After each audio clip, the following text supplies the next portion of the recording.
Okay, welcome to today's lecture, and we will start with chapter 15, example 15.3.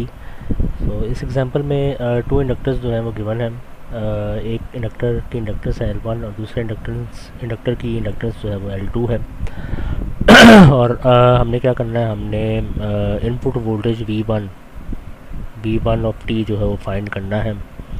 और जो L2 है वो short circuited है, और इसको मैं बाद में एक्सप्लेन करूँगा। Okay, so a bit of theory. So whenever current flows through inductor and that current changes with time, जिस तरह यहाँ पे आप देख सकते हैं कि करंट की जो वैल्यू है वो टाइम के साथ साथ चेंज हो रही है। यहाँ पे वैल्यू कुछ और है, यहाँ पे कुछ और है, यहाँ पे कुछ और है। So according to Faraday's law, changing current जो है produces magnetic flux, and this magnetic field or magnetic flux will cut not only this inductor but also this inductor. The magnetic flux will flow through this inductor as well as through this inductor. As a result of this phenomena, voltage will be produced across inductor L1 as well as across inductor L2। So voltage जो है वो यहाँ पे भी produce होगा और यहाँ पे भी प्रोड्यूस होगा। दोनों जगहों पे वोल्टेज जो है वो प्रोड्यूस होगा due to change in the current flowing through inductor L1।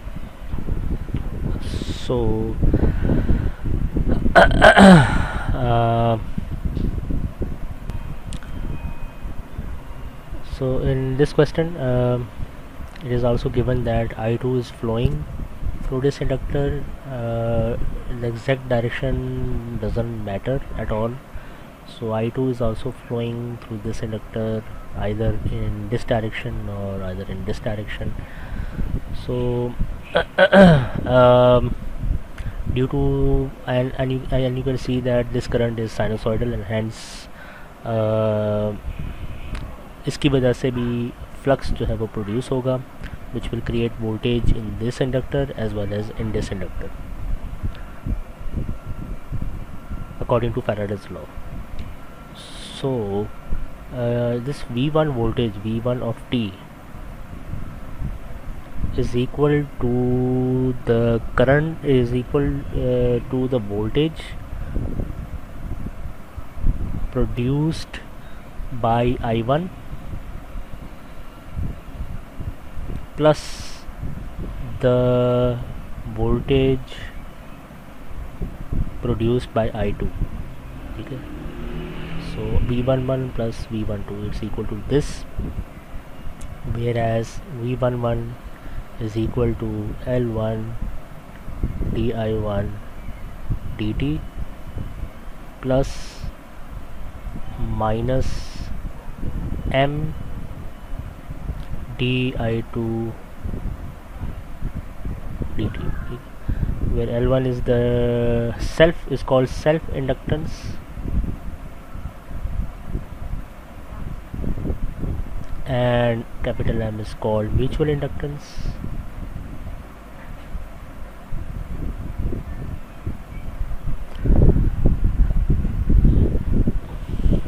So you have to keep this formula in mind.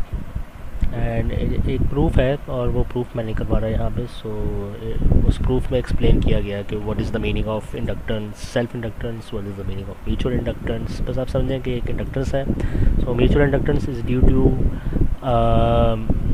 The current flowing through L2 having its effect या impacting the performance of inductor L1, more specifically impacting the voltage V1. Okay, so you have to keep this theory in mind. ये मैंने सारा explain कर दिया, बहुत briefly मैंने explain किया है यहाँ पे। And there is one more thing which is additive coupling. Additive coupling का मतलब ये है कि I1 की वजह से जो फ्लक्स प्रोड्यूस हुआ है या जो मैग्नेटिक फील्ड प्रोड्यूस हुई है, और I2 की वजह से जो फ्लक्स या मैग्नेटिक फील्ड प्रोड्यूस हुई है, both are supporting each other, both are not trying to cancel each other, both are supporting each other. So this is the meaning of additive coupling. और एक और कपलिंग भी होती है, इसको सब्ट्रैक्टिव कपलिंग कहते हैं। सब्ट्रैक्टिव कपलिंग तब होती है जब फाई वन और फाई टू एक दूसरे को कैंसिल आउट करने की कोशिश करें। ठीक है, again you can read the text book, उसमें एग्जांपल्स के साथ उसने काफ़ी डिटेल में। Okay, so voltage V2 across inductor with inductors L2 can be written as V2 of t is equal to m di1 dt। ठीक है, अब I1 की वजह से वोल्टेज V2 जो है वो अफेक्ट हो रहा है। अगर दूसरे करंट की वजह से अपना वोल्टेज अफेक्ट हो रहा हो तो आपने उसके साथ m लिखना है, और करंट जो है वो दूसरा करंट जो है वो आपने लिखना है। So m di1 by dt plus inductance is L2 for inductor जिसके वोल्टेज V2 हम फाइंड करें, सो L2, और this self inductance is due to current का अपना इंडक्टर जो कि क्या है I2। So I2 of t यहाँ पे जो है वो आ जाएगा। तो सिंपल फार्मूला याद रखने का तरीका ये है कि आपने देखना है कि जो L1 है, L1 जो है वो अपने ही करंट की वजह से प्रोड्यूस हो रहा है। सो L1 के साथ आपने लिखना है I1। L2 जो है वो अपने ही करंट की वजह से प्रोड्यूस हो रहा है या एग्जिस्ट करता है, सो आपने L2 के साथ लिखना है I2। M के साथ वो करंट लिखते हैं जो ऑपोजिट साइड पे हो या जो किसी और इंडक्टर के करंट की वजह से प्रोड्यूस हो रहा हो। सो ये वाला M V1 के लिए लिख रहे हैं। सो V1 का इफेक्ट जो दूसरा करंट डाल रहा है वो कौन सा करंट है, वो I2 है। And similarly you can argue using on the same lines and m di1 by dt जो है वो आप लिख सकते हैं। So this is one easy way to remember these formulas. So let's start to solve this question. So short circuit हुआ है across voltage L2, यानी आप कह सकते हैं यहाँ पे एक करंट सोर्स जो है वो मौजूद है जिसकी वैल्यू है -50 sin 2000t। So using these formulas we can write V1 is equal to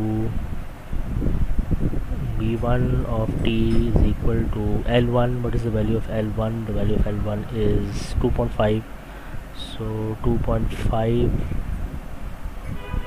di1 dt, I am ignoring bracket t, plus m की वैल्यू जो है हमें निकालनी है। So to find the value of m, if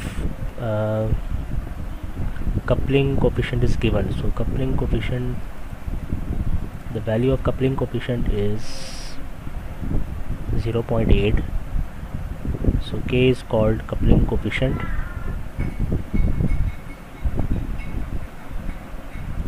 और इसकी range जो है वो है 0 to 1।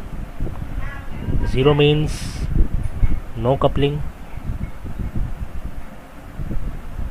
1 means perfect coupling. Coupling का मतलब ये है कि जब I1 इंडक्टर L1 में से फ्लो कर रहा है, फ्लक्स या मैग्नेटिक फील्ड ∅1 प्रोड्यूस होता है जो L2 इंडक्टर में से भी पास कर रहा है। So in this case we can say that, और मतलब उस मैग्नेटिक फील्ड की वजह से V2 मतलब इस इंडक्टर के क्रॉस वोल्टेज जो है प्रोड्यूस हो रहा है। So in this case L1 and L2 both are said to be coupled to each other। ठीक है, अगर ∅1 की वजह से कम वोल्टेज प्रोड्यूस हो रहा है L2 के across, then the coupling is weak. ∅1 की वजह से जो वोल्टेज प्रोड्यूस हो रहा है L2 वो उसकी वैल्यू ज़्यादा आ रही है, तो it means that coupling is strong. Coupling अगर नहीं है तो it means that ∅1 is not flowing through the inductor L2, hence no voltage due to ∅1 is produced। ठीक है, वोल्टेज तो प्रोड्यूस होगा लेकिन वो किसकी वजह से होगा, ∅2 की वजह से। If no voltage is produced due to ∅1 then coupling is zero. ठीक है, सो आपने याद रखना है The voltage across the inductor is due to its current as well as the current at the opposite side, ये आपने याद रखना है. So coupling coefficient जो है वो हमें ये चीज़ बताती है. So the coupling coefficient in this case is 0.8. आपने फार्मूला याद रखना है कि if coupling coefficient is given then capital M is equal to K multiplied by L1 L2. ठीक है. So putting the values 0.8, L1 की वैल्यू है 2.5 multiplied by 1.6. इनको सॉल्व करें तो आपको मिल जाती है value 1.6 henry. This is the value you get. So 1.6 आप यहाँ पे लिखेंगे 1.6 using this formula. So 1.6 multiplied by di2 dt. So di2, what is the value of i2? So di2, the expression for i2 is given over here, minus 50 sine 2000t. So minus 50 sine 2000t milliampere. Milliampere आपने लिखना है साथ में. ठीक है. सो minus 50 sine 2000t. Okay, so what about V2? So इसको कहें equation 1, इसको आप कहें equation 2. So from equation 1 you get this. From equation 2, so आप देखें क्वेश्चन में लिखा हुआ है कि शॉर्ट सर्किटिंग हुई है L2 के across. It means that the voltage is zero. V2 of t is equal to zero. So यहाँ पे ज़ीरो पुट करें. So this will be zero is equal to 1.6 di1 dt plus L2 की value जो है वो 1.6 है.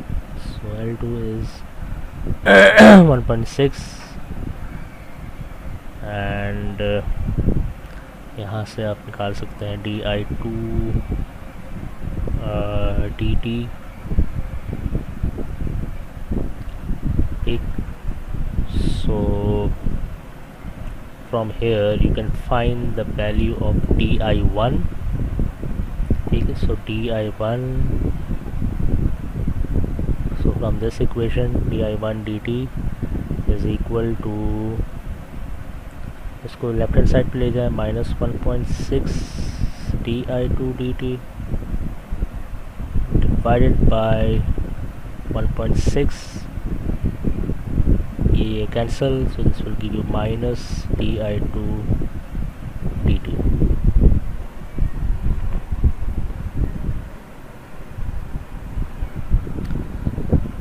Okay, so now what you can do is put this in equation 1. In equation 1, so you will get v1 of t is equal to 2.5.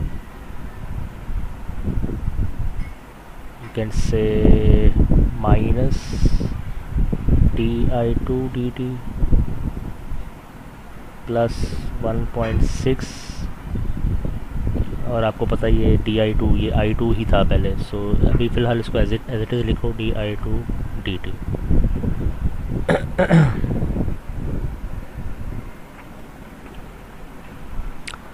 Okay, from here you can see that 1.6 minus 2.5. so 1.6 minus 2.5 is minus 0.9. 1.6 and di2 by dt.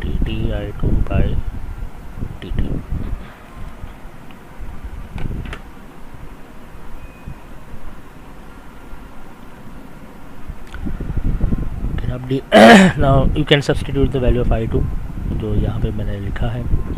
so i2 is equal to minus 50 sine 2000t is equal to minus 0.5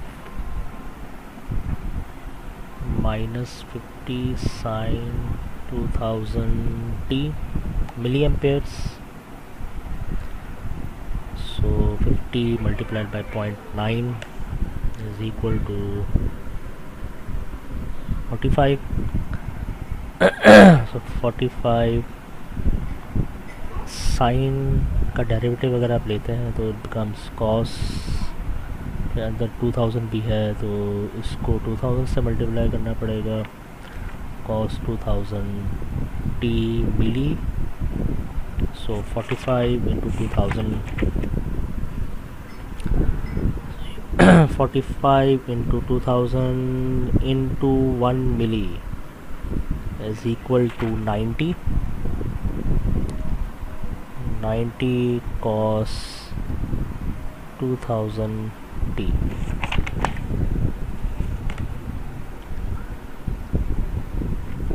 और voltage is उसके units जो है वो voltage है. So 90 cos 2000 t is the answer. You can cross check from the book. So मैंने क्या किया 45 into 2000 और ये मिली भी है साथ में. So 45 into 2000 into 1 raise to the power -3 10 raised by -3 sorry. So 10 raised by -3 multiplied by 2000 multiplied by 45 will give you 90 cos 2000 t.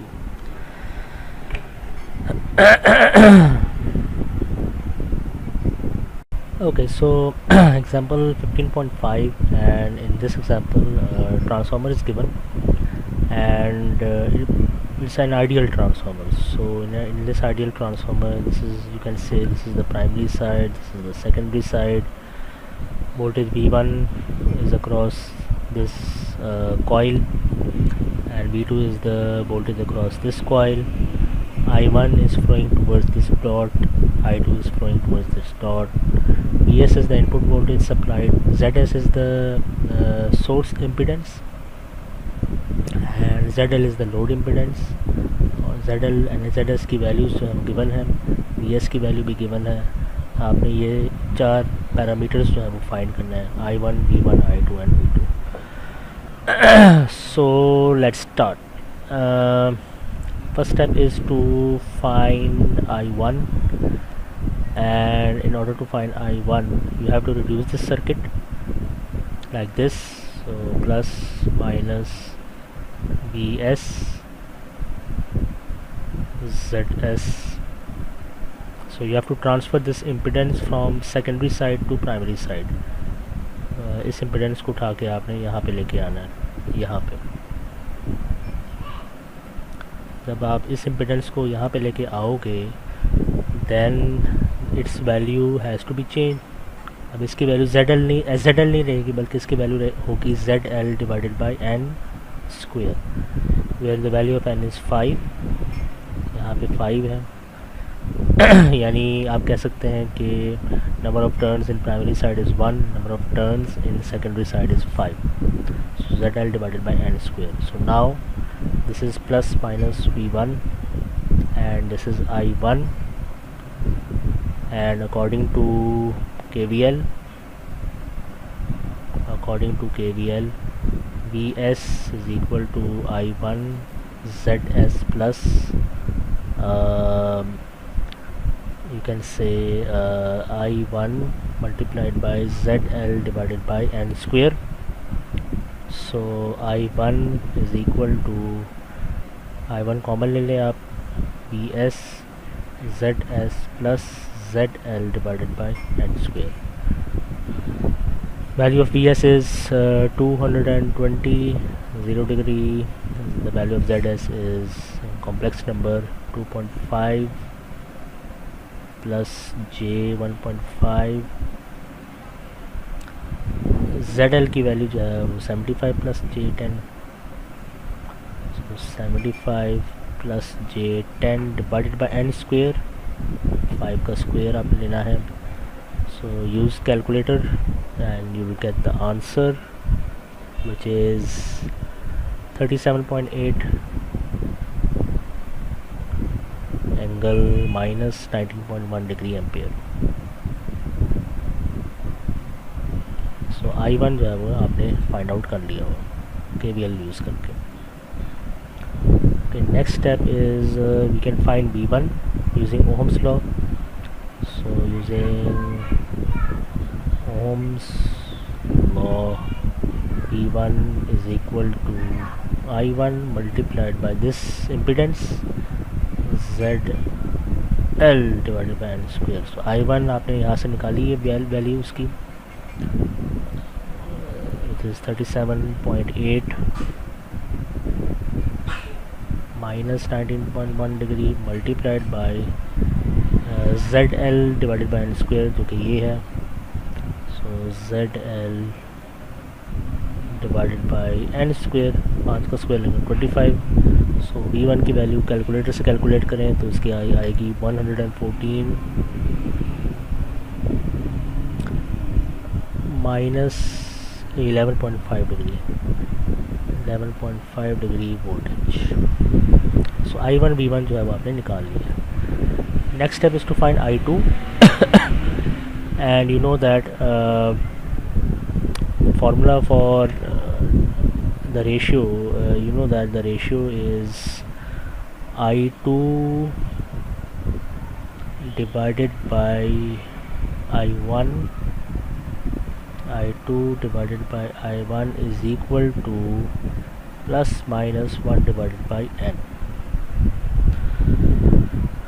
या तो प्लस आएगा या माइनस आएगा. अब आपने ये गौर से सुनना है कि प्लस कब आएगा और माइनस कब आएगा.